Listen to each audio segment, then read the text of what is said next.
Reparations isn't a remedy for racism. Reparations is a debt that's owed from slavery. Reparations is more than a check. But the very first thing it is a check. And that goes to the living descendant survivors of slavery here in what we now call the United States of America. So stop playing with our money and get us our money. Did you know that Africa is the place where the body of the first man was found?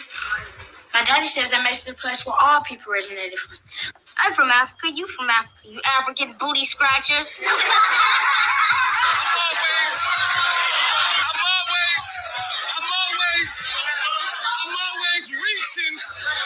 always reaching. We make niggas disappear like that triangle out Bermuda. They can't find his body, but they know that I'm the shooter. I say cut my sentence in half, and I spread a little rumor. Deal?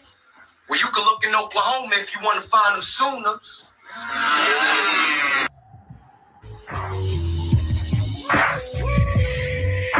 Are you 50 or older?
Damn, yeah, bitch tripping. So,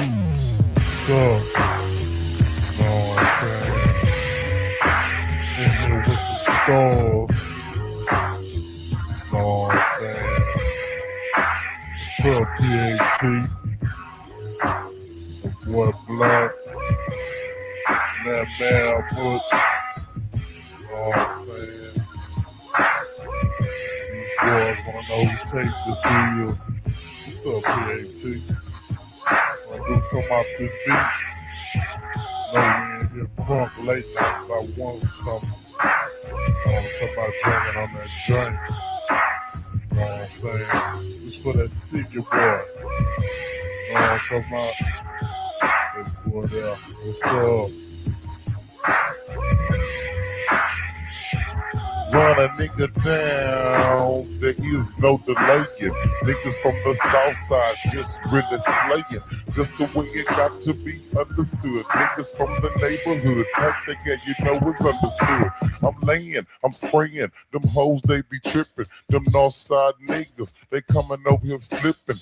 Trying to run a set, but nigga you can bet. It's time to grab the gas and go and make a nigga witness like the pistol. Grab the fucking pump and niggas come on, put these niggas in the trunk. Cause as it's Southside, niggas hold your card.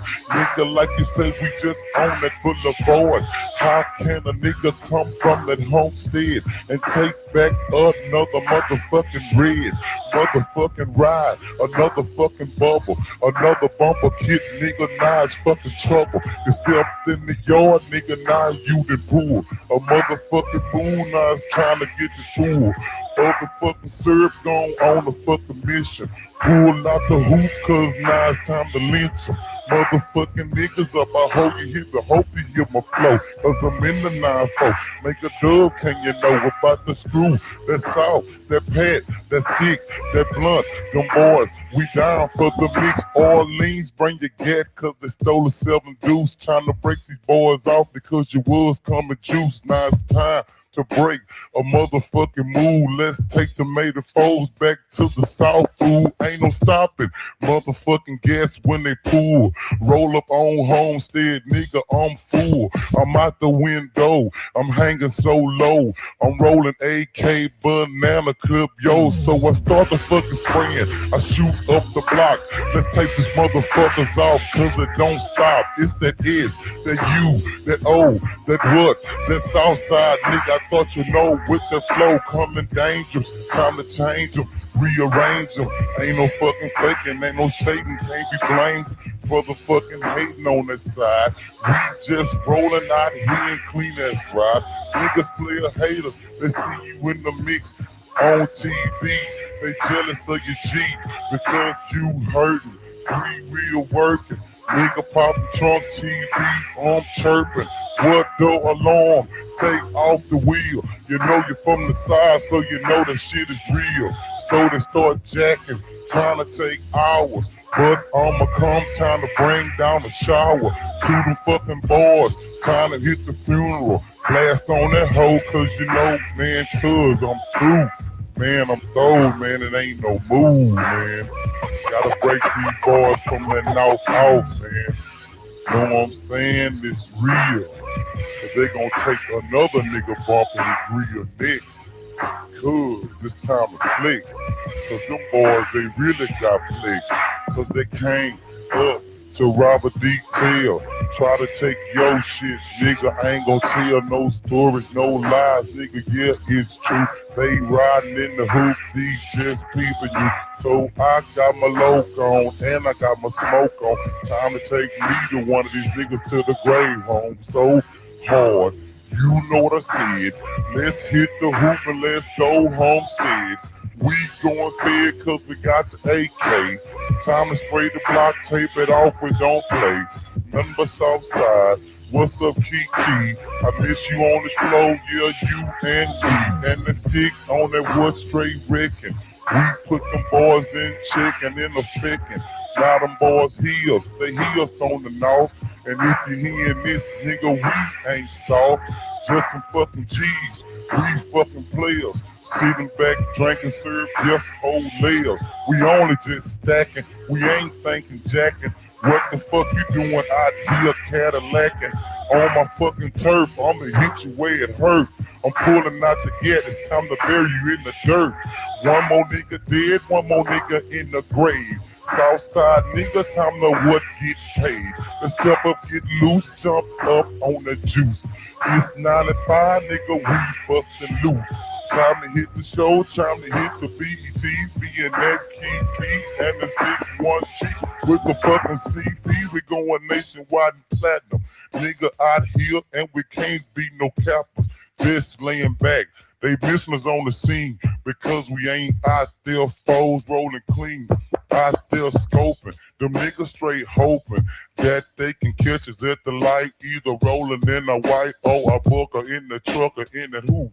But if they catch us, fool, man, we gon' make them shoot and run like the ballers. Nigga, I'll be ballin' my nine. It gets so fucking hot because I shoot so many times. Nigga, die. What? I bust you, I don't love you. Nigga with the gas front, pull it, he don't trust you. Pulled out the front bust on the fucking chump. And I hear the motherfucking other nigga in the rump, they on the run. Took me 80 folds. I got 80 folds and some fresh no pros. We gotta take the green, maybe take the red. We got to go out there, two to the head. It just ain't no game. I hope they hear this tape. Because, man, cuz I just can't wait for you to try me. Cause you gon' die, G. You're fucking with me and that CD. Rolling too deep on the creep in the drop. Oh my lord, that boy just dropped the top. Whole 84s, man, blowing big smoke. Pull out the pistol, man, get the nigga he smoke. Dead on the curb, maybe on the freeway. Try to jack us on that Sunday. coming from the maker. Nigga thought we wasn't real. I pulled out the 9 bust on his bumper grill. I made the boy slide. He was in the tent. I came back hard. What is heaven sent? Blunt, pop, truck, smash the gas, make the music blast. Decided to just smoke one of them niggas' ass. You just gotta be that way from the south side. It ain't no way we dying, cause we gon' survive through the struggle. Man, watch the feds. They looking at my crib, man. I can't lay my head down and rest tight because they ate at night. If it ain't the jackals, it's the feds, yeah, it's right. So I got my back up and I got my gat on. So I keep a strap on my side and I live long. Nigga, what you saying? Ain't gonna be no bacon and ain't gonna be no faking. Cause I'ma take him to the fucking grave. Man, now you mourn me. How long will you mourn me when I'm going to? Cause I'm pulling that 9 and I'm straight ripping. Now I'm not tripping, now I'm not dipping. But I'm not thinking when the 9 start blinking. Watch me niggas start clinking. Watch the niggas start dropping. Watch the pistol start popping on the fucking haters. I see you looking me, man. Cuz, do you see me behind tickets? I'm loking you too. And I'll be at your back door, still jamming school. Man, watch. Cuz, it just don't stop. Cuz the South got love. Man, it's just real. Cuz I gotta let it ride. Cuz it's outside, you gotta be tired. The boys, man, that's just real. We ain't tripping. But you know what I'm saying? Nigga ain't just dangerous with it or nothing but a nigga saying the boys, they out there looking good, baby. Tell him stay up. Man, Southsiders, you know what I'm talking about? Man, what's up? Everybody, 9-5, stay strapped, stay up, stay real. You know what I'm saying? These hoe ass niggas out the queue.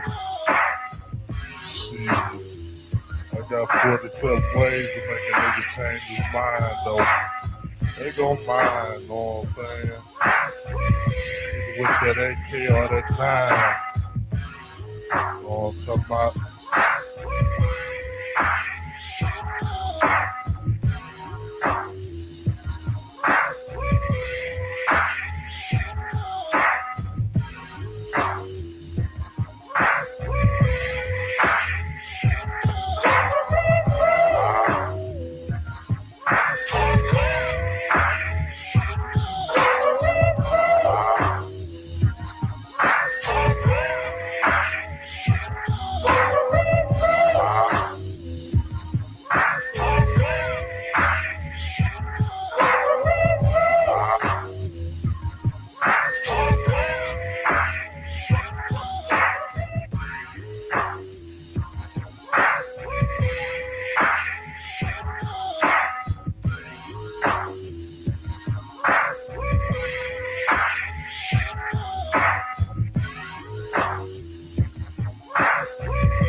What it do, what it do, what it do, what it do.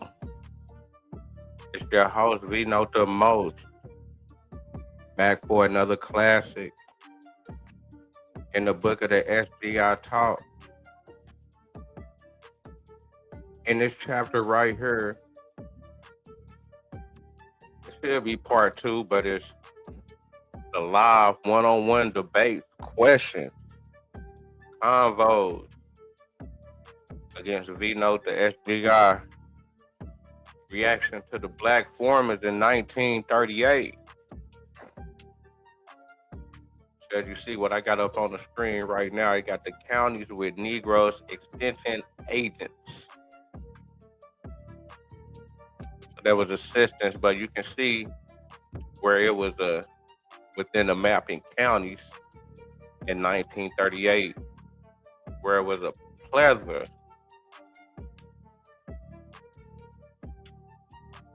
of black people within America in the Southeast and the South. So that's what you would call the South in America if you ain't from America. That's what you call the South. Going from Oklahoma all the way to Virginia. And as you see, there was a lot of black folks tied in to this foreman. That intro, I was just showing some videos, some old 1920, 1930 videos on how people was living back then. So you can kind of have a understanding of what we first to look at. But make sure that you're pulled up and rolled up. You know, I'm glad that you showed up. To comment, like, subscribe, tell a friend and tell a friend, and do it again. Now, I found this video interesting because it's going back 1938, black and white. It ain't even been 100 years from now to then, and it ain't been 100 years from then to the Civil War. So it's a weird time in America, but we just gonna take a look and see what's going on. If you got any questions, hit the link.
There are about 9 million Negroes in our southern states, and the majority of them live on farms.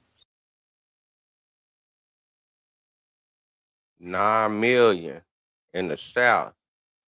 In this section right here that we just showed before, 1938. So they say that right now it's 50 million within the whole United States. So in 1938, they say it's 9 million. So we either really ain't been populating like that, or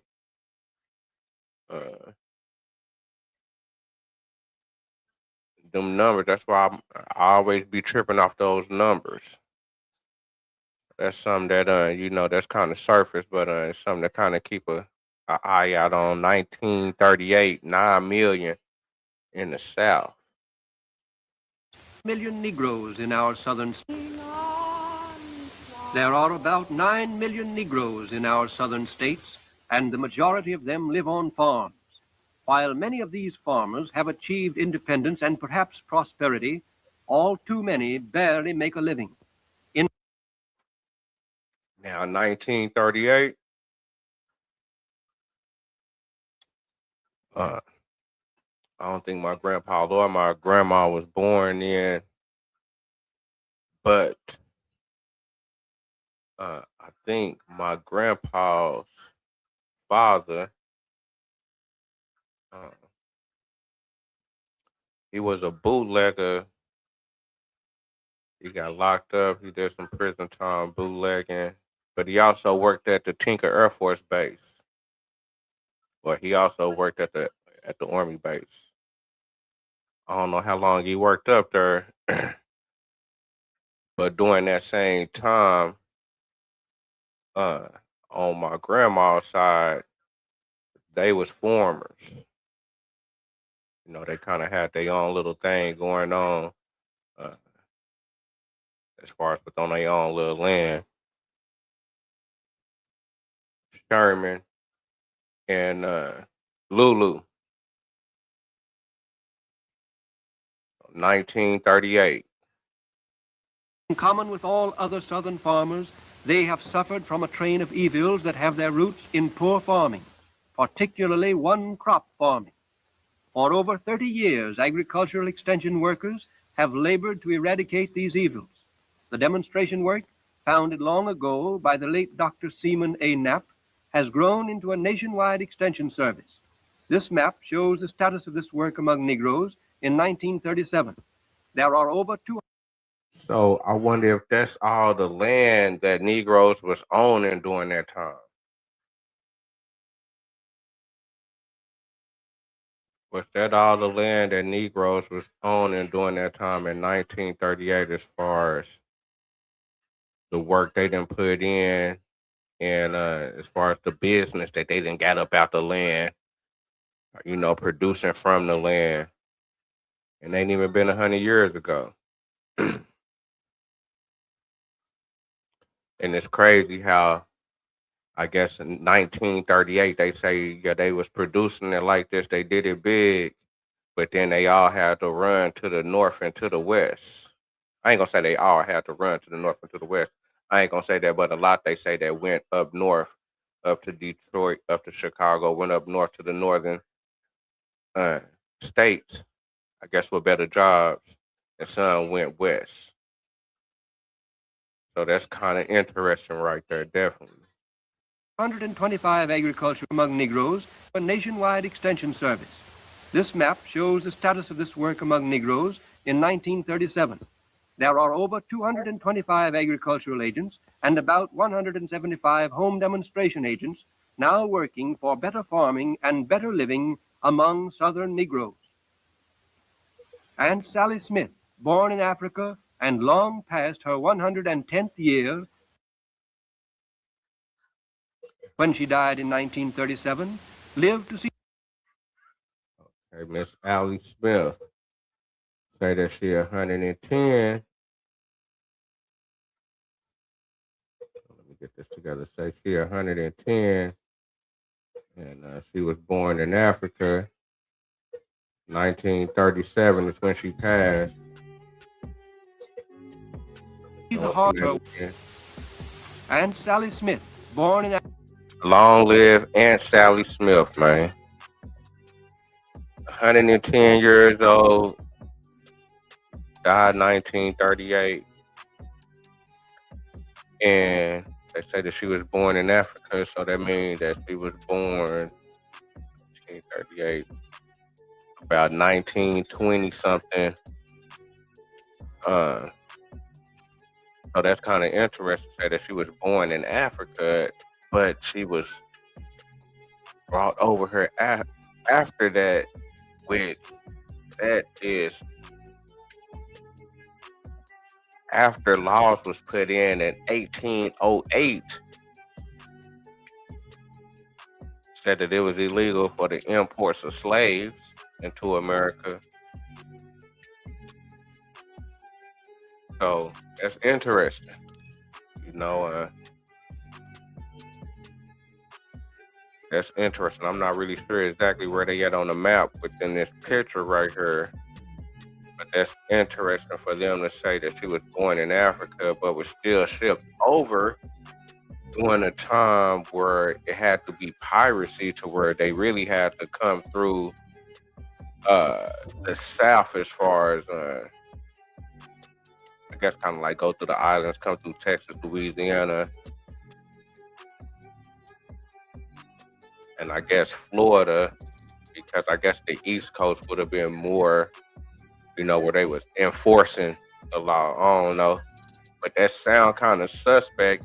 And then when I think back to Aunt Bessie Payne, that did her interview in the 1800s and the 1890s, and she said that she was 100 years old. Said that she was from Florida, and then when they said to her that she was African, she said that she was a Seminole. So that's interesting right there. Like I said, they say that she was born, she 110, died in 1937, so she would have been born in around 1827.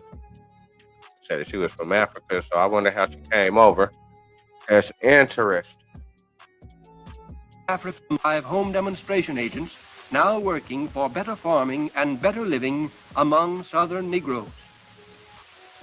Aunt Sally Smith, born in Africa and long past her 110th year when she died in 1937, lived to... Oh, she was past 110. So she was, she was probably still born in the 20s, so 1820s.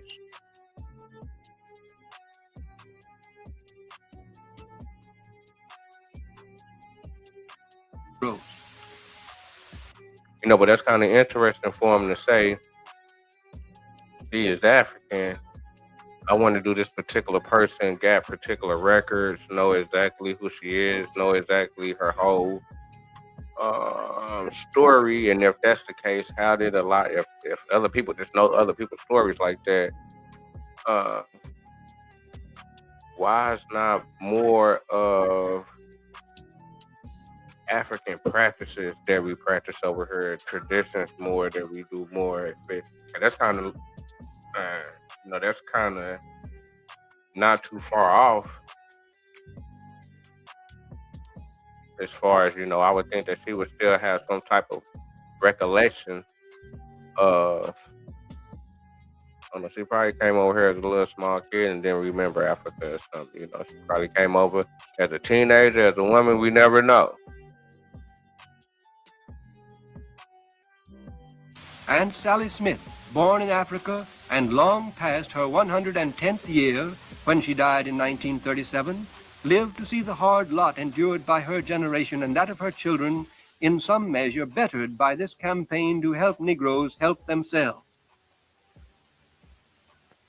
In the nature of things, extension work among the poorer farmers, living in houses like these, on small farms, often on... How did we end up getting so-called the poor farmer? How did we get that label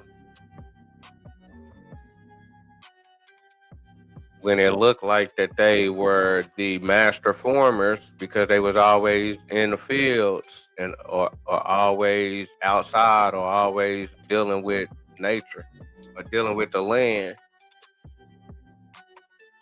So I guess they just didn't have the connection. People didn't want to do business with them. They had to have a middleman, huh? Unproductive soil must be extension work among the poorer farmers, living in houses like these, on small farms, often on unproductive soil, must deal with fundamentals. Thus, the problem of the Negro farmer is like the proverbial problem of lifting yourself. How did they end up on unproductive farms if they had so much production?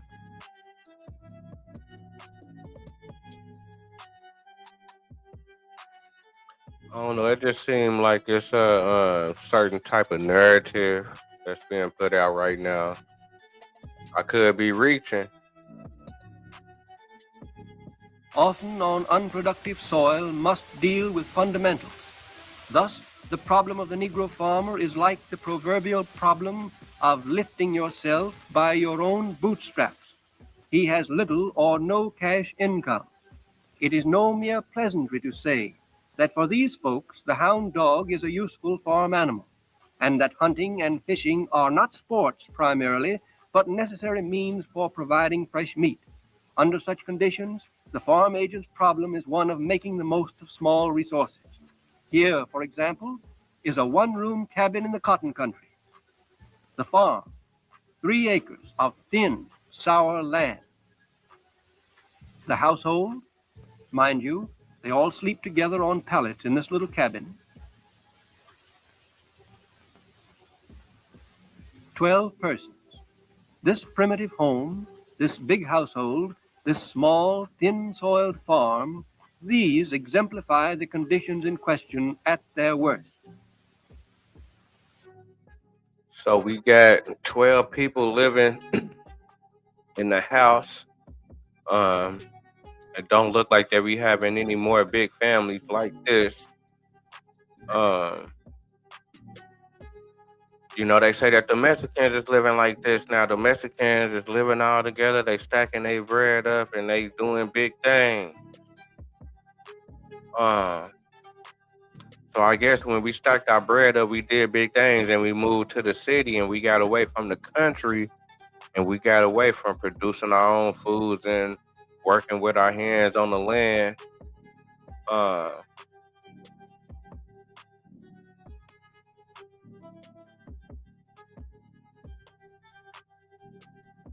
Did that set us back?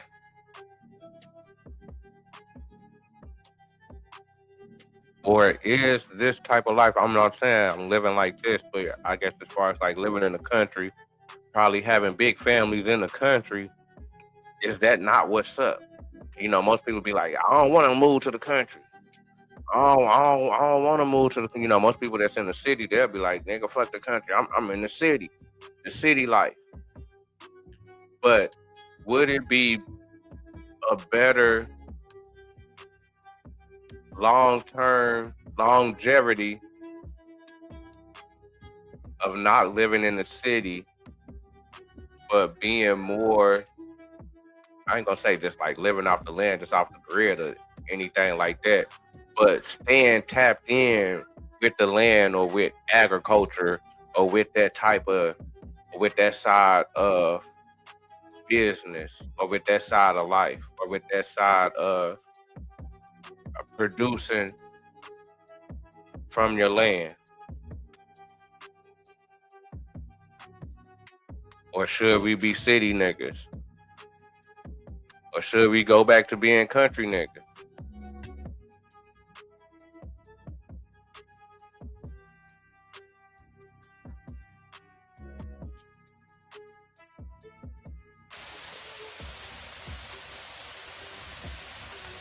Live at home is the watchword of the extension program, and a good home garden the first objective, or otherwise a proper standard of physical well-being cannot be attained. Here's a well-planned home garden, large enough to supply the needs of a big family with something left over for market.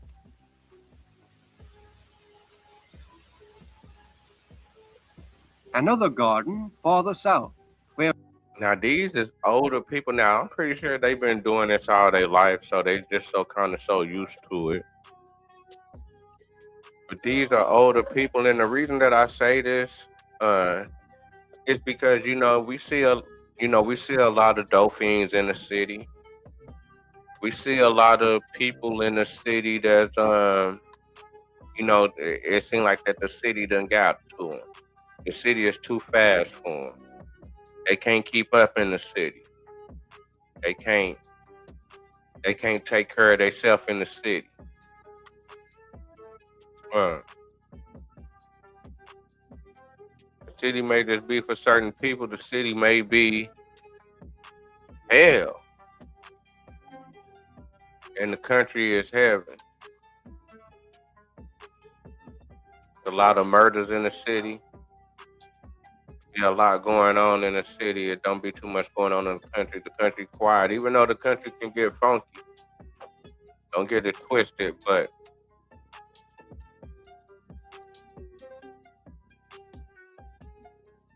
I think the government needs to look into trying to get homeless people or people that can't handle living in the cities. Need to try to get them little plots to where they can be back farmers. We can get the farmer gang, get the agriculture, people living off the land to where, a lot of people don't be fucked up in the game. Because if this old woman right here can still get out there and you seeing she still get out there, and that's interesting right there because she look caramel skin. It look like she got some good hair. Uh, she in the field with the white dress, white apron, working. Look like I don't know if she getting some onions or something right there.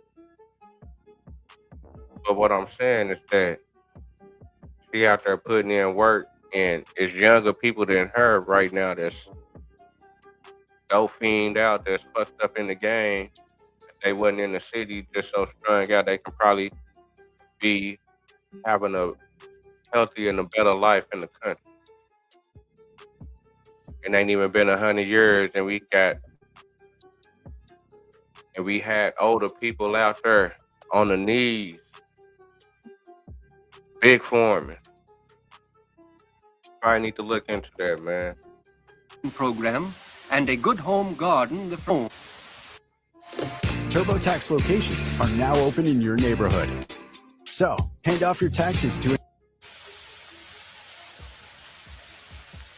Live at home is the watchword of the extension program, and a good home garden the first objective, or otherwise a proper standard of physical well-being cannot be attained.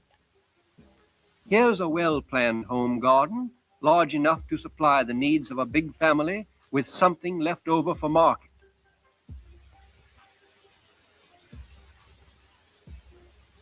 Another garden farther south, where okra is a garden staple. Where it is the practice to can surplus fruit and vegetables, such a garden may go far toward supplying the family living. In the truck-growing districts, many families make their living from the sale of vegetables. Here is a farm devoted largely to the growing of eggplant. Thus, the garden may be expanded to furnish most of the cash income of the farm. In any event, the garden remains a major feature of the extension program.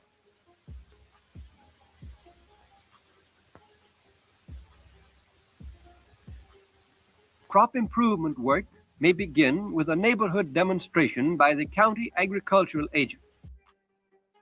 Now, this is 1938, and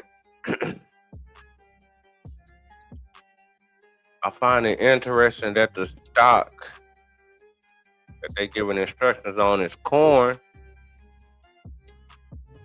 And it's like I say, man, I always go to the corn thing because it's some stories that I was seeing back in Florida with those people that they was, as far as the slaves that they was getting.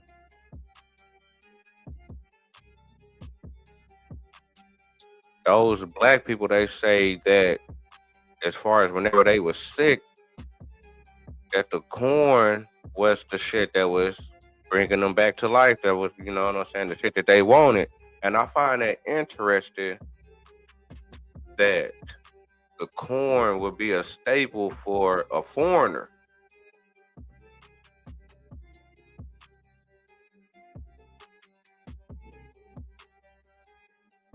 I find that corn, because I don't think corn is native to Africa like that. I'm not a teacher, I'm not a preacher, but I am a reacher. And that's one of those interesting angles in history that I'll be peeping out, dealing with these black Indians or dealing with black people in America in the early days.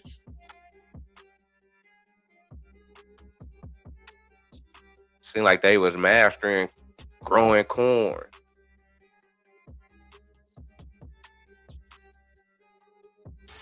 an agent demonstrating approved standards for the selection of seed corn.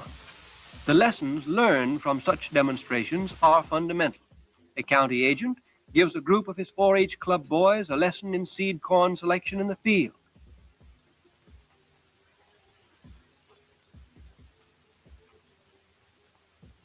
Proof of the value of this work is such a cornfield as this on the farm of a cooperative. Now, are they trying to say within history a long, within the beginning of like when the colonies first started jumping off and they was scarce on corn and corn saving their life, is they saying that the Indians had cornfields like this? Or is they saying, because if that's the case, you really just don't see a lot of Indian farmers in America. And I find that interesting that you really don't see a lot of Indian farmers if they were the ones that they say were the ones that were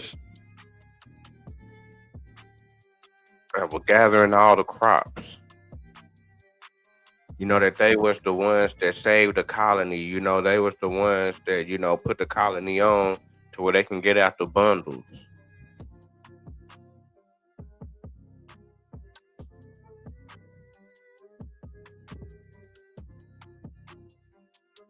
So I find it very interesting for the black man to be locked in the South, in this whole area where they was calling the West Indies, to be so locked in with the land and be the best farmers, to be the best dealing with this agriculture.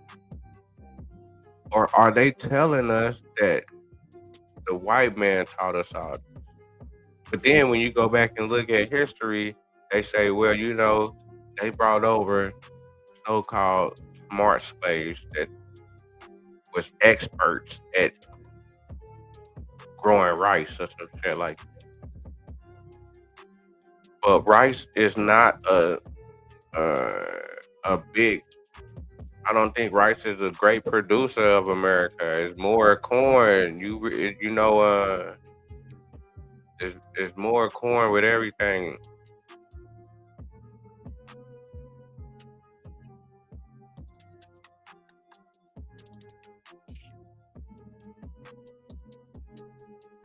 Like I said, my people's, you know what I'm saying, my grandpa grew up on Sofky.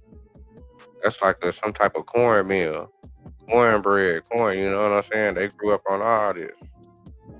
And I find it interesting that the people that they call the Indians ain't really tapped into it like that.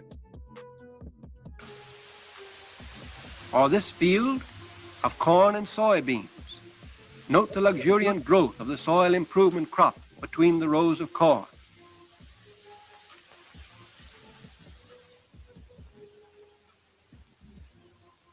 Harvesting tobacco on the land of a farmer who works in close cooperation with his county agent in the work that is being done to improve Tobacco.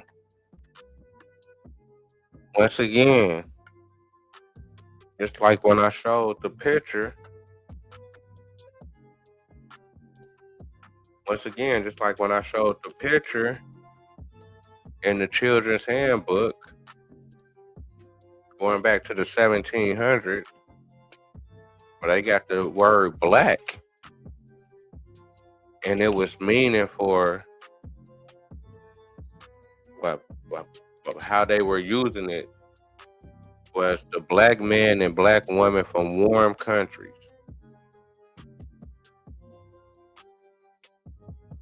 Now, I was going up against not a coincidence with it, and that's always going to be a tough battle because he a fighter. So he came with a dictionary going back to the before my time frame with it. And he was talking about Negro, which, you know, that's the word I brought up. But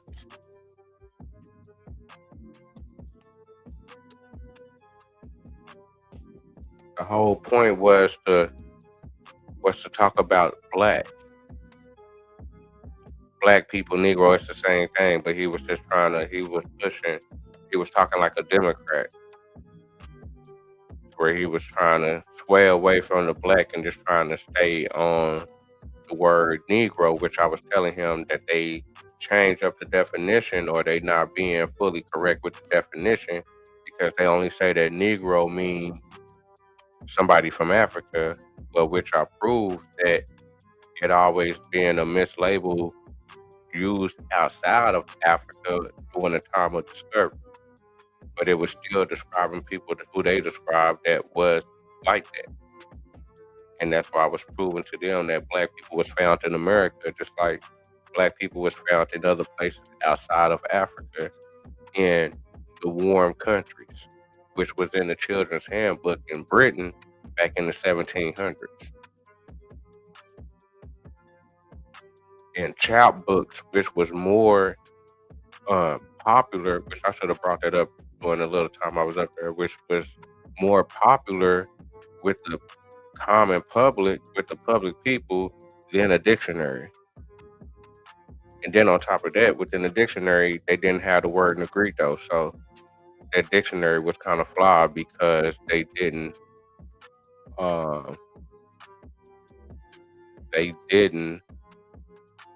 expound on the other particulars within the world that's compared to Negro, like Negrito.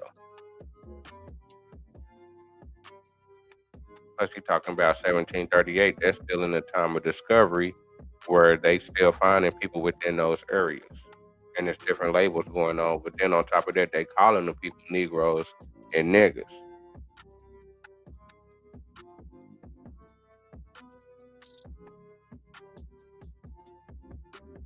Oh yeah, that was one point I should have brought up. But why I was bringing it up was because within that book, within that picture, within all the beginning pictures of a lot of black images in America, the first images is black Indians smoking the tobacco. Matter of fact, we taught the world how to smoke. The Indians in America taught the world how to smoke. Didn't nobody know how to smoke. Wasn't nobody blowing nothing before they came through. So when I'm saying that, and then on top of that, a lot of farmers in the South was masters on growing tobacco, which a lot of black farmers in the South was masters on growing tobacco, which take me back to why it's not a lot of Indians. And they said that the Indians is the ones that was locked in during that time on growing tobacco or corn, when they were supposedly the so-called ones whenever the colonies was first jumping off, that made them big business with the tobacco.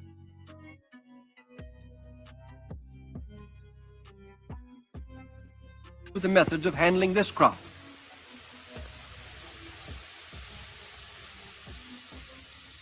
This farmer gives each of his children a definite share in the proceeds of the crop. These little girls are working not only for the family, but also for themselves. There's wholesome personal pride back of this dexterity. Now,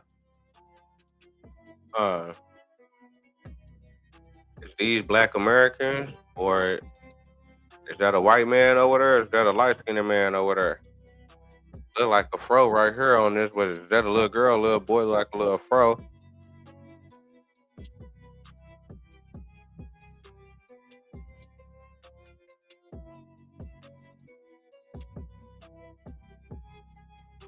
They say, oh, that's a mulatto, that's a mulatto.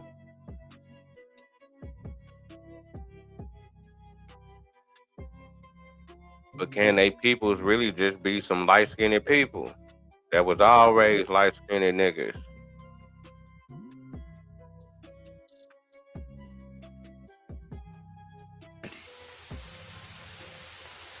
With the help of extension specialists, farmers in the peanut region are giving more and more consideration to the problems of handling this important crop. In certain districts, The extension workers have pushed the production of long staple cotton, a Negro family picking Sea Island cotton grown from seed secured through the help of the county agricultural agent. A group of 4-H Cotton Club boys, each delivering his bale to the warehouse. The success of each of these boys necessarily has a good effect on the cotton farming of his neighborhood. These bales are silent witnesses for the cause of better agriculture.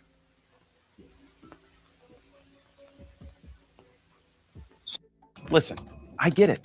I used to play legacy brands too. Then I saw the light. Tacoma's Soil conservation is a major feature of the extension program. Farmers are urged to plow and cultivate on contours and follow other approved practices. A crew preparing for terracing under the direction of an extension agent. Note that the job is done with simple and inexpensive equipment.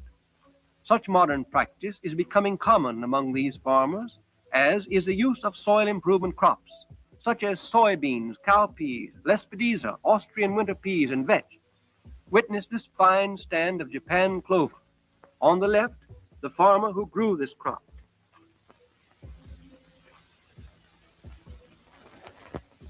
The farm poultry flock is a factor of major importance in the Live at Home program. These barred rocks provide essentials needed for balancing the diet of the household, as well as with eggs and fryers for sale or trade.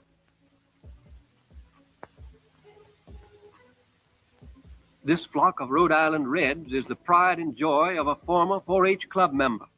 Poultry is a profitable demonstration for both boys and girls, and is stressed as one of the main enterprises in the Live at Home program. This 4-H club boy took his chickens to school with him, and with the proceeds from sale of eggs, he is paying his way at a preparatory institution, a way to get an education if you have what it takes. Oh, man, we been playing with the birds, man? Stop it, man. But that's interesting that that's very interesting. That's what I'm saying.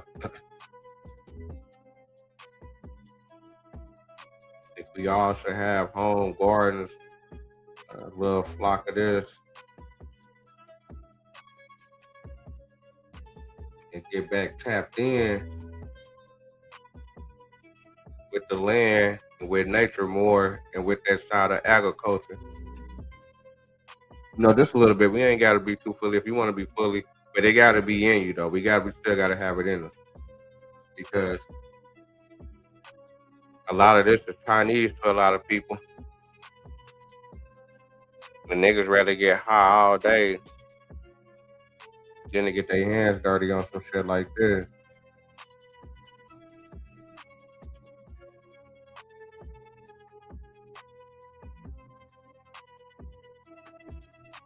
Niggas was using everything trying to get up in the game. Nigga had a whole flock of chickens selling eggs, trying to go to school, trying to go to college.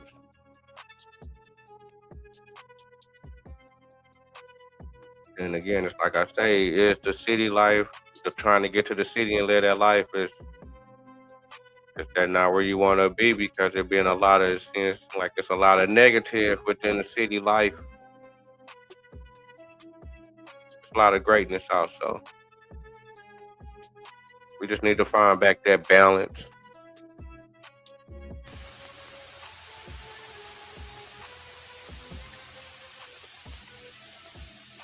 In many communities, turkeys are a profitable source of cash income. And occasionally, we find a man who goes into poultry in a commercial way. This is the plant of a farmer who specializes in white leghorns. Livestock improvement work is done largely through the Boys and Girls 4-H Club. Some calf club boys getting pointers on how to judge a dairy cow. And here is the business end of another 4-H calf club enterprise. These purebred jerseys have a high record for butterfat production. Particularly in Alabama, local veterinarians with vaccinating equipment in cooperation with... Okay, so they're my Alabama niggas right there. Man, shout out to my people from Alabama. I mean, I ain't got no people from Alabama that I know particularly in my family, but shout out to my YouTube family, my YouTube folks that's from Alabama. Give it up, man. If you ever watch this video, put your city or your town in Alabama in the chat, live or in the regular chat. In Alabama, local veterinarians with vaccinating equipment, in cooperation with the county agent, have trained many farmers to help stamp out hog cholera. The farmers in a community can get the job done quickly and economically under this plan. These hogs, raised by a 4-H club boy, show their good breeding. There's profit in well-bred swine. Back then, during that time, that's when I'm saying my people had hogs, they had chickens, they had cattle, they was chewing tobacco.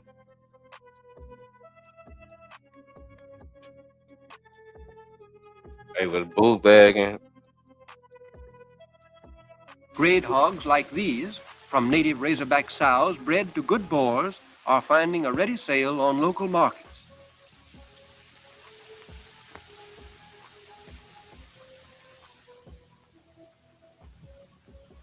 A neighborhood dairy demonstration made by a girls' 4-H club under the direction of the home demonstration agent. Clean milk is a prime objective, and county home demonstration agents cooperate with the women of their communities in making all possible improvements in sanitation in the handling of dairy products. I guess that was class. That was school back then. Everybody come over to Annie Mae's house. We're gonna show y'all how to do this. Sister, we got the new whip.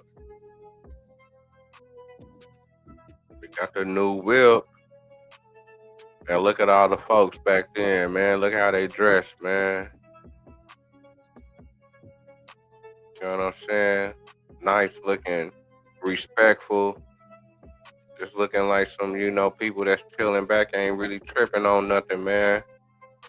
I think we kind of lost our ways, we can just kind of tell from the way that we dress that we kind of, it kind of show a certain type of character. So hopefully that we can tap back in to the legendaries. You know what I'm saying? For real though. In communities where such herds as this are the rule, a long step has been taken toward breaking the regime of fatback and sorghum under which pellagra has resulted and become a curse. In such neighborhoods, fresh and pure dairy products are available for all 3 times a day. An adequate family supply of dairy and poultry products, combined with vegetables and fruits from the home garden, helps to safeguard the family health. Clean, wholesome farm butter, good homemade cheese, and other dairy products find a ready market when a surplus in excess of family needs is produced. Occasionally, a farmer takes to dairying in a big way. Oh man, the black farmer got all those cows, man. I know some black farmers with some cows though, but shit. 1938, shit, I know he got hella more cows than that now. Shit, he gotta be crazy. Drive over the hill, you be like, damn, nigga, that shit look crazy. Man, we pulled up on this one goat farm and we drove over the hill. This nigga had hella goats out there. Nigga don't do nothing, nigga, but get off goats. Nigga only move a couple of times a year, man. Shit crazy.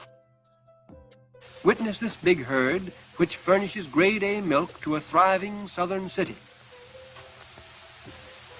In the southern coastal plain, the woods are full of scrub cattle, the so-called Piney Woods breed.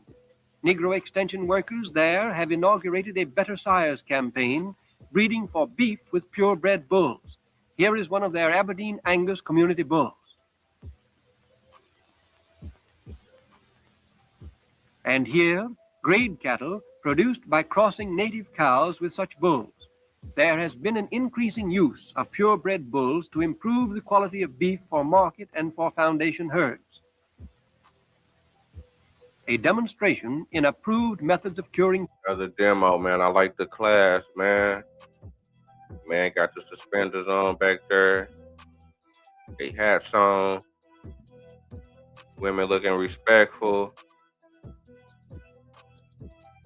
Not showing too much.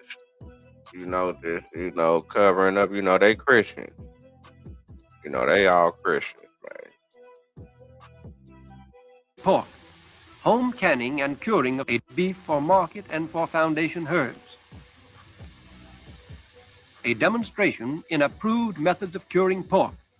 Home canning and curing of the family meat supply saves cash. No outlay is needed for bringing home the bacon, where farmers are thrifty and follow approved meat curing and smoking methods. A smokehouse is a necessity on the southern farm, for what is home without a ham? This is a modern concrete smokehouse, but hams from the relatively inexpensive old-time farm. My man had the fresh lineup, huh?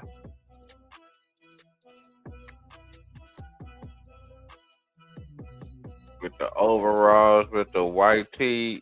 He got the white button up to the top. And got the jacket on. With a nice little fade. They already was rocking fades back then.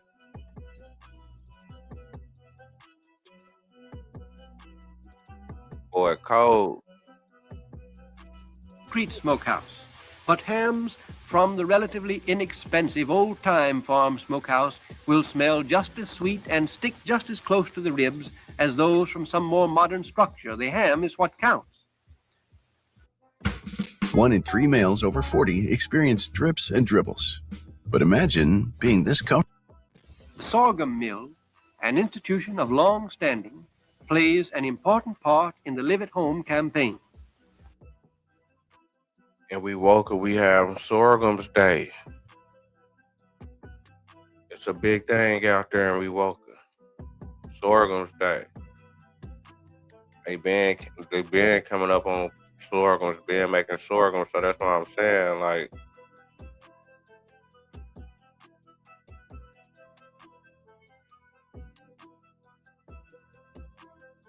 is these African things or American things?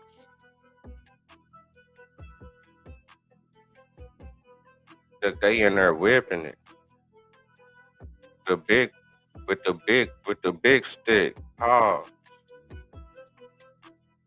Look at the wrist work. Look at the wrist work. Long-standing, plays an important part in the Live at Home campaign.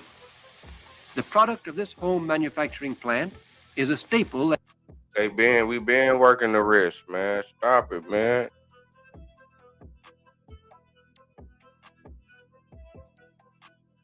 If you ever get one time, man, to slide through Wewoka on Sorghum's Day, it be in I think it's in October, August. Slide through the Sorghum's Day, it be popping. Popping is deep. You're gonna see a lot of people from a lot of places, from the surrounding towns, the surrounding black towns.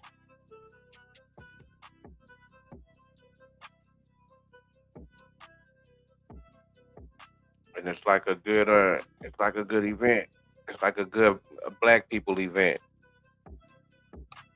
You might put that on your bucket list one day, sliding through America, slide through Wewoka on Sorghum's Day and come kick it with us.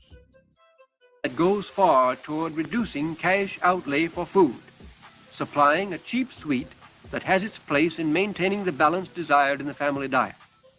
Furthermore, such a mill often yields sorghum or cane syrup for sale. Thus, the Live at Home program pays dividends, always in saving and sometimes in cash.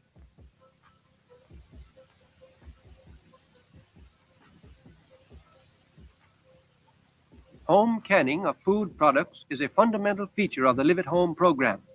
A well-filled pantry is not only the best insurance against sickness, but it saves money. A year's food supply for a family of 5 in this section may be worth several $100s. Since Man, we got away from canning our own foods, man.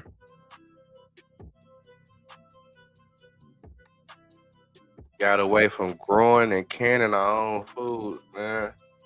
We need to get back to mastering that science. It need to be automatic. Money saved is money made. The women and girls through a year's food supply for a family of 5 in this section may be worth several $100s. Since money saved is money made, They had $100 back then. They talking about thousands now. but it saves money. A year's food supply for a family of 5 in this section may be worth several $100s. Since money saved is money made, the women and girls, through such activities as this, add to the farm family income and at the same time safeguard the family health. A well-constructed smokehouse such as this makes a good storage place for canned products in regions where there is no danger from freezing. These well-filled shelves show what the energetic housewife can do toward providing the family living. A canning demonstration under the supervision of a county home demonstration agent. On such occasions, the women of a community meet and do their work in common, using community equipment, while the agent supervises the work and gives instruction in approved methods of procedure where necessary.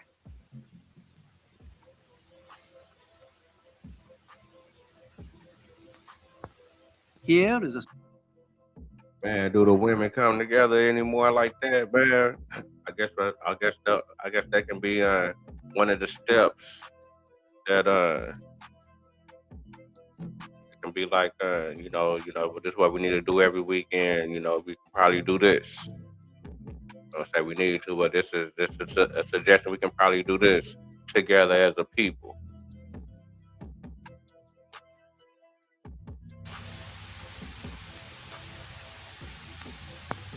Here is a simple homemade canning outfit which is used in community canning where better equipment is not available. A neighborhood canning bee in which the home demonstration agent directs the work. This is typical. Now, them is black women, but do they look like West Africans? I guess they say, well, you know, they got some white up in them. They got some up in them. Man, that's some bull. I ain't even gonna cuss. That's some bull right there, man.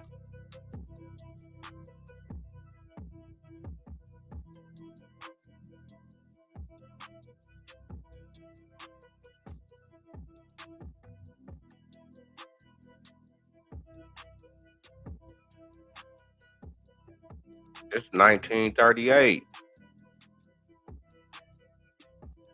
I guess they'll say, well, you know, her people's been over here since the 1700s, since the 1600s. She's not gonna look like her original people. You know, it's always some type of. But then it goes back. You know, that's just a whole nother story. But that's a whole nother argument. But you know, just look at them. Americans. You know, I see some females that be looking like that in the 2000s.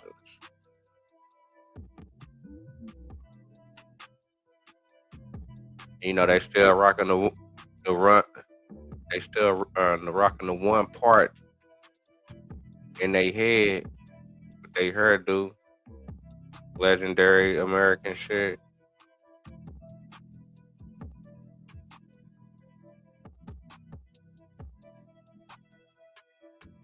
They say, nigga, you fucked up, nigga, for calling them black Indians. Nigga, them is Africans. They don't look like no Africans to me.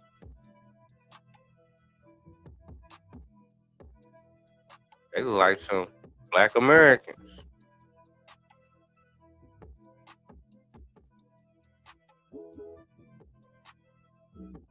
Of neighborhood group activity. And here's an exceptionally well-organized and productive community canning enterprise. Again, we got the one part going, cold. We got Granny right here with the good hair. You ain't really saying, you seeing everybody with you know, kind of, you know, they heard it down a little bit. She rocking the part. Everybody got the Indian part, man. Is that the American Indian part, man? Is that the American Indian part, man?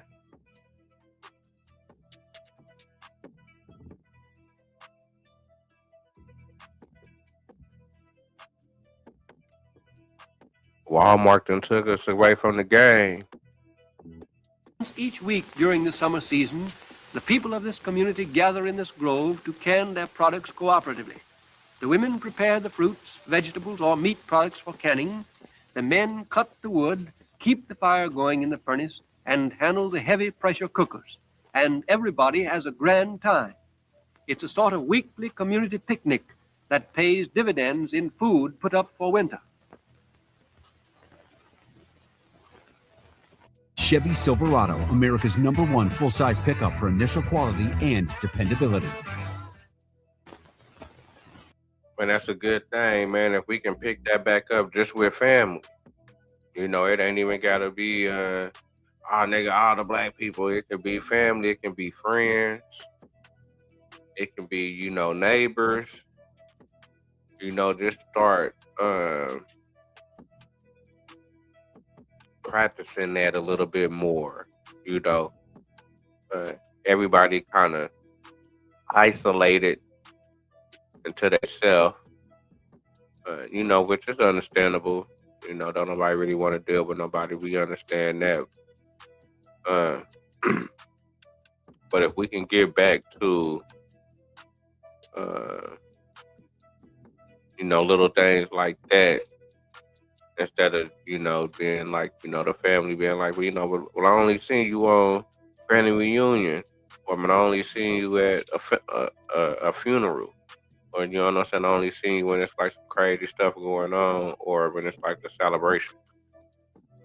Instead of kind of, you know, monthly, weekly, you know, just kind of have some type of schedule, whether, you know, fam hook up, you know, once a month, twice, you know, once every 2 months, you know, something. Or you kind of, you know, this could probably be something that niggas could do. It could probably be games. It could just probably be, you know, talking, looking at pictures. I don't know. But link up with your folks. Shuttered windows with no sash and no screen are the usual thing in the cabins of many of the poorer farmers. In cold weather, these shutters are kept closed. Doors are seldom screened. Thus, the first step toward providing better housing is to guard against disease, to screen out the malaria mosquito and the typhoid fly. This is a common type of backhouse. Typhoid flies have easy access here. Now, the malaria, I thought that it was historically known that black people was immune to malaria for the simple fact that it was something that I guess that we always fought in Africa. That's the story, that's the narrative. But I find it interesting where they say, okay, yeah, it can hurt us over here. Need to be watching out for it. Guard against disease, to screen out the malaria mosquito and the typhoid fly. This is a common type of backhouse. Typhoid flies have easy access here. The approved type of farmstead toilet is not expensive, but provides adequate protection from diseases carried by flies. After sanitation come other home improvements that make for comfort and self-respect. Many a cabin like this, built in the simple and pleasing traditional style of the region, has been made a home to be proud of by the application of a few cents worth of lime whitewash or even pipe clay that costs nothing, and the planting of a few native shrubs. Such improvements take labor, but little or no cash outlay, and the results are sometimes striking. Watch. Now we have an attractive, though unpretentious. Was this the same paint that they was coming up with whenever they was painting their horses as Indians? Or now they using the paint to paint houses? Cold. pretentious farm home, screened, whitewashed, and landscaped at little expense. Such improvements make for wholesome pride in the home place. Indeed, beautification of the yard about the house has a significance that cannot be measured in dollars and cents. When the farm family takes pride in keeping the farmstead and lawn neat and attractive, we may reasonably conclude that the farm business is well managed. Where there is a beautiful and perhaps profitable flower garden, the field crops are likely to be good too.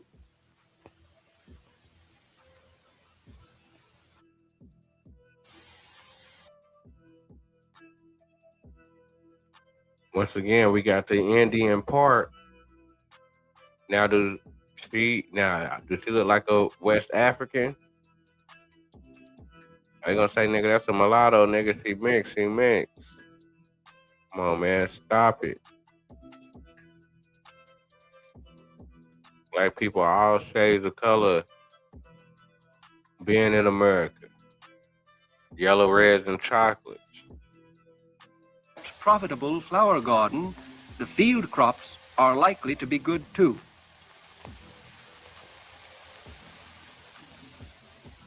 In the South, an outdoor bathroom is a possibility. We plug the drain pipe under the pump, the water is pumped directly into the bathtub, and we are ready for our daily bath. This is a cheap outfit, in line with the extension policy of making the most of things within your means. Of course, the modern pressure tank outfit is better, and many farmers are installing standard plumbing such as this. This girl is a 4-H Club state champion in dressmaking. All the garments seen here are her own handiwork.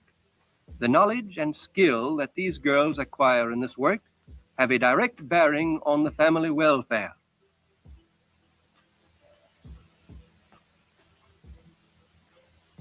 A successful cooperative curb market.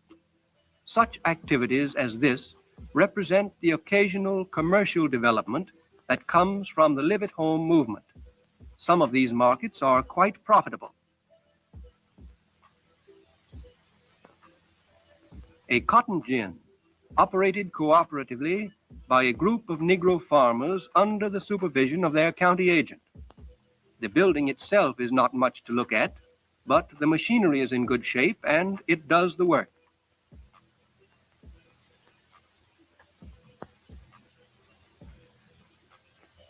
The crowd gathering at a community fair that has become an annual event. Such fairs have both educational and social features, and as a rule, they are well attended. They give extension workers opportunity to discuss. Man, look at the folks, man. Come on, man. Look at Granny right here, man.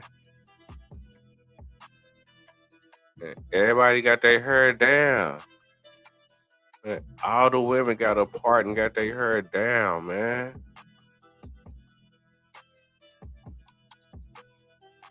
How's them not Indian styles, man? How's that not the American Indian style, man?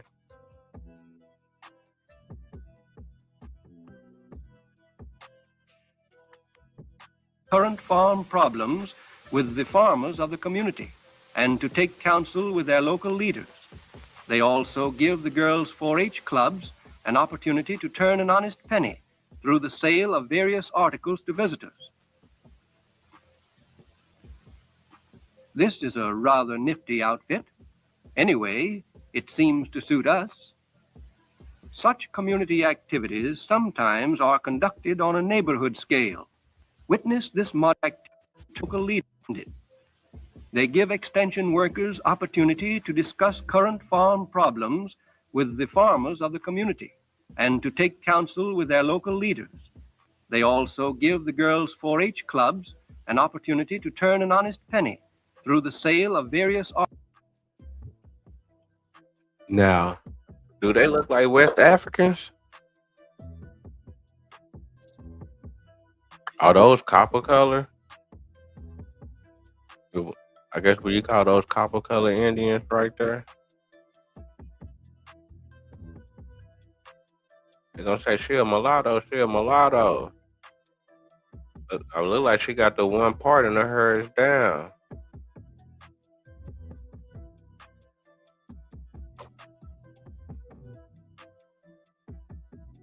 Come on, man. I know that the Europeans just wasn't getting at them like that, man. Stop it.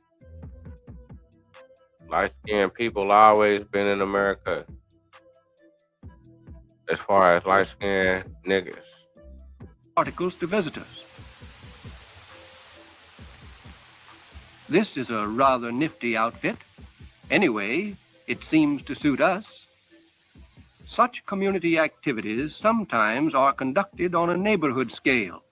Witness this modest exhibit of farm products displayed in a country schoolhouse.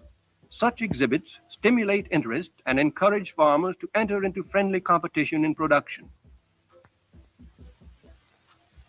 The Extension Service sponsors 4-H summer camps in which short course instruction in agriculture and homemaking is given. These camps are held in slack seasons. Boys and girls from all parts of a state may meet in such a camp. The expense is small, and there is opportunity for study and profitable association. Here, boys learn the fine points of their profession. For example, a class in stock judging. The agent drives home the points to be considered in judging a dairy cow. Meanwhile, the girls take instruction from other specialists. Here we see a nurse giving instructions to a class of girls in the fundamental principles of first aid. Of course, after study hours, there is opportunity for plenty of fun. Recreation as well as study is carefully supervised. Last but not least among these extension activities are those of this movable school, operated jointly by the Extension Service and Tuskegee Institute to teach farming, homemaking, and hygiene. Here we see the school nurse giving treatment as a preventive against infantile paralysis.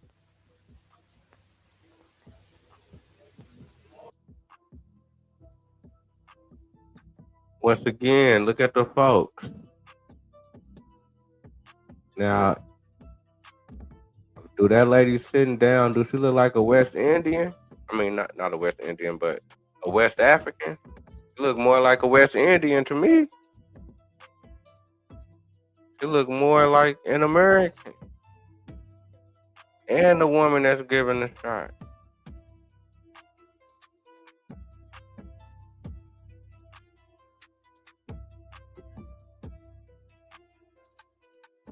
Why, when we go back and look at these old videos in the early 1900s, the people don't look like West Africans?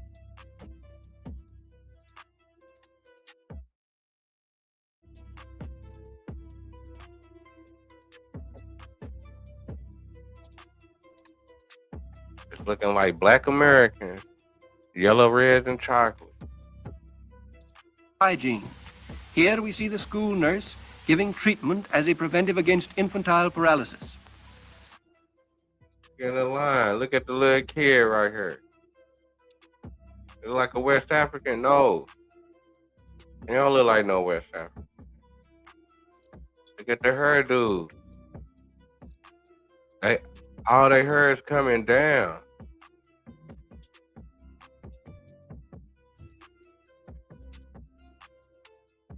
They put a part in it and it's coming down. The Indian part.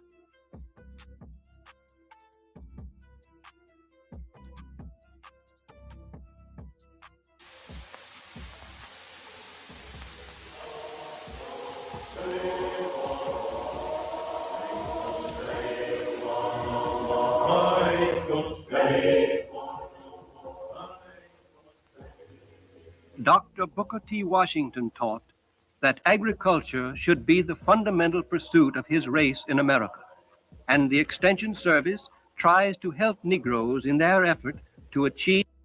Look at my man. That agriculture should be the fundamental pursuit. Come on, man. Is that a copper color Indian right there? Do he look like a West African? He look like a nigga that I know right now. Nigga name, what that nigga look like? That nigga look like somebody named Antoine. Come on, man. He getting his hoe together, man. Stop it, man.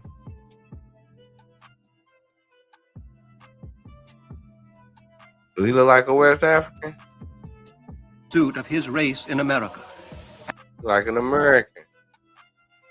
And the Extension Service tries to help. My man right here. He look like American. He look like a nigga named TJ I know.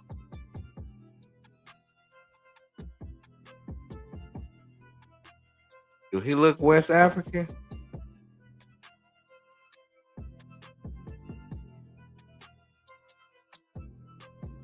Negroes in their effort to achieve the objectives he so wisely laid down long ago. The Negro, he said, must begin at the bottom and lay a sure foundation and not be lured by any temptation to rise on a false foundation. Progress by any other method will be but temporary and superficial. Since the bulk of our people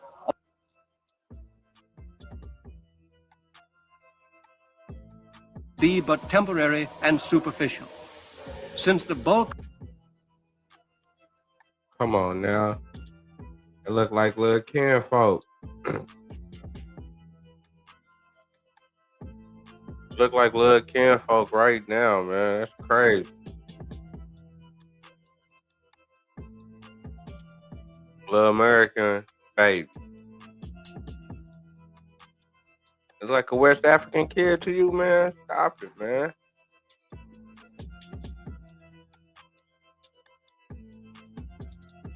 That shit crazy.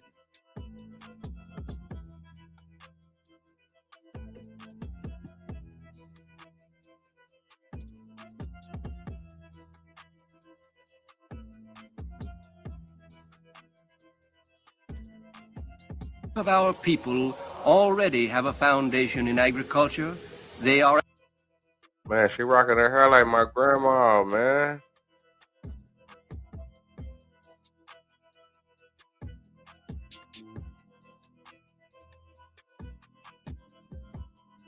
Crazy.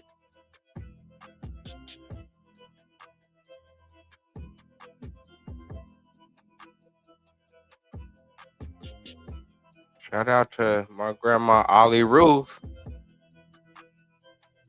At their best, living in the country, engaged in agricultural pursuits.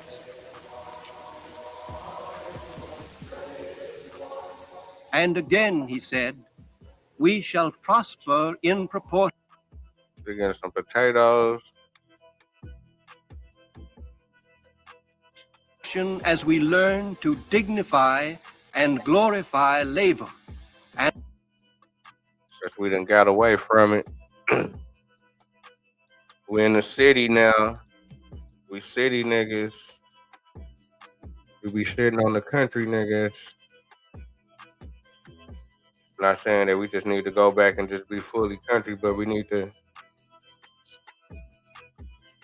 all have a garden. Be tapped into some type of agriculture. Put some food back for your family.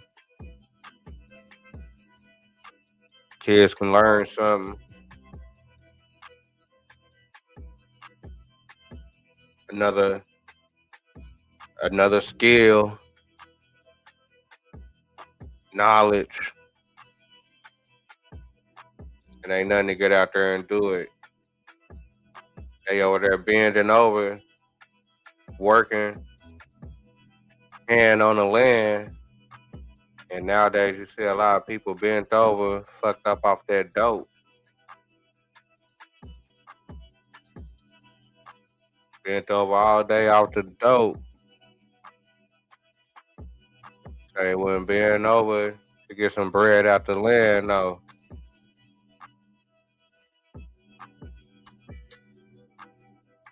It's right in our face.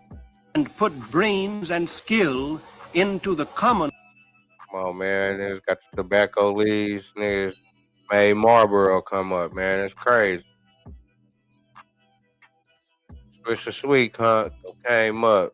We should have been had the Switch the Sweet game locked up. But you know, it been a lot of racism. It been a lot of bias.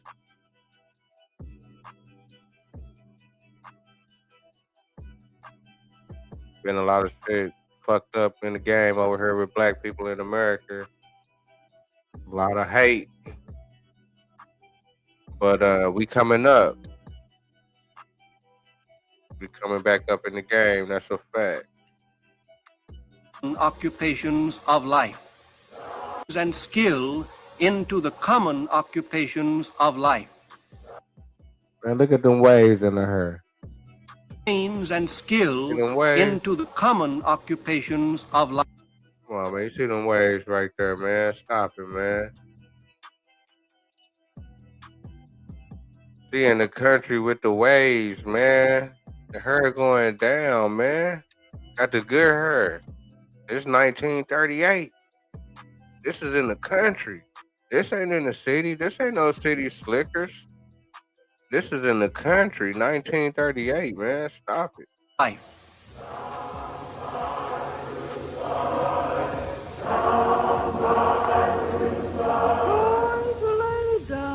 Off the top.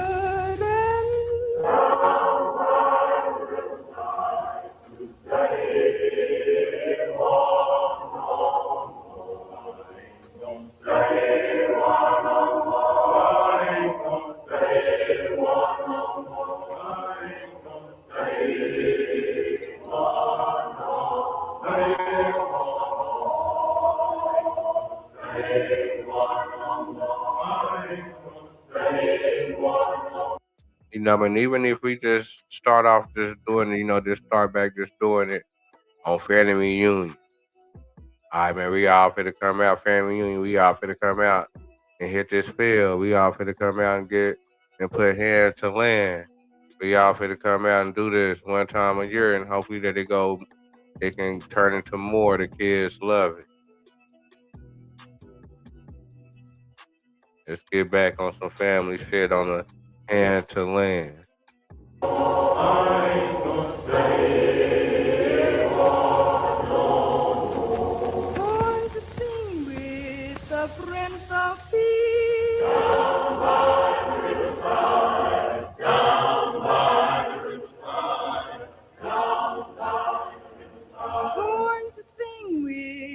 Prince of Peace.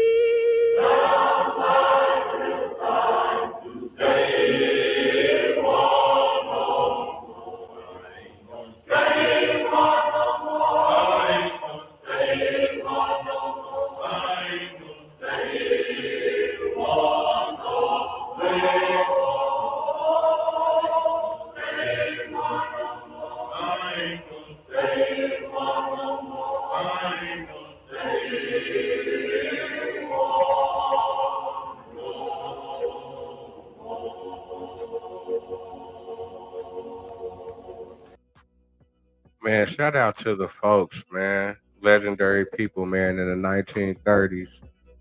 Showing where we come from. But it go back deeper than that, though. Pause. It go back farther than that, man. Pause, man. That's a fact, man. Just keep on tapping in with your folks, man. It's gonna be it's good to see that the narrative that they try to put out there to us and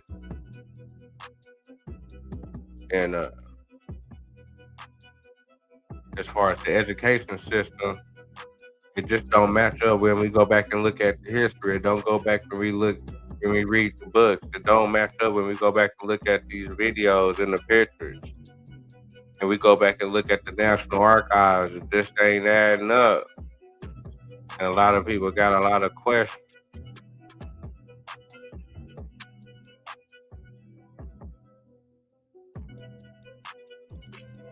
In 1938, black farmers in the South. And shout out to all my people in the South, all my peoples all over, but particularly in the South, and the folks. They stayed down. They say they didn't run. They didn't get ran up out of there. They stayed down for their crown. You got to salute because that's the bread and butter. Once they get right, the world is ours. It's a fact, though. Stay locked in. Make sure you stay pulled up and rolled up. You know, I'm glad you showed up. Comment, like, subscribe, tell a friend, and tell a friend. And do it again. Now could be like just dope. As I'm on, I'm on. Oh, yeah. Come on now. Times are getting crazy. Times are getting crazy. Times are getting crazy. Times are getting crazy. Slow down. Times are getting crazy. Times are getting crazy. Times are getting crazy.